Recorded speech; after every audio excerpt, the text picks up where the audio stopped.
కాజల్ అగర్వాల్ ఇండస్ట్రీలో ఉన్న లేడీ బ్యాచిలర్స్లో ముందు వరుసలో ఉంటుంది కాజల్ పేరు.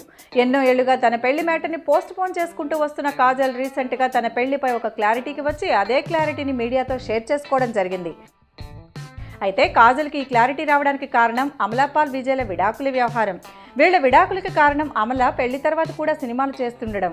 ఈ రీజన్ వల్లనే విజయ్ విడాకులు ఇచ్చాడని అటు అమల, విజయ్ ఇద్దరూ చెప్పుకొచ్చారు. పెళ్లి వ్యవహారంపై కాజల్ క్లారిటీ ఇస్తూ ఇలా చెప్పింది. పెళ్లి చేసుకున్నాక యాక్టింగ్ అంటే బాగా ఆలోచించాల్సిన విషయం. మ్యారేజ్ తర్వాత కొత్తగా బాధ్యతలు వస్తాయి. ఇంకో ఫ్యామిలీలోకి ఎంటర్ కావాల్సి ఉంటుంది. అక్కడ వారి ఒపీనియన్స్కి కూడా వాల్యూ ఇవ్వాలి కదా. లైఫ్ పార్ట్నర్తో టైం స్పెండ్ చేసేందుకు షెడ్యూల్స్ అడ్డు రావచ్చు. అలాంటప్పుడు మూవీస్లో యాక్ట్ చేయడం కష్టం కావచ్చు. నాకైతే సినిమాలు మానేయాలని లేదు, కానీ 2 పడవల ప్రయాణం పెద్ద రిస్క్. అందుకే నేను చేయాలనుకుంటున్న రోల్స్ అన్ని పూర్తి చేసేసి అప్పుడు పెళ్లి వైపు అడుగులు వేస్తా అని చెప్తోంది కాజల్. ఇప్పటికే మెగాస్టార్ చిరంజీవి నటిస్తున్న ఖైదీ నెంబర్ 150లో హీరోయిన్గా చేస్తున్న కాజల్కి ఇంకా చేయాల్సిన డ్రీమ్ రోల్స్ చాలా ఉన్నాయట.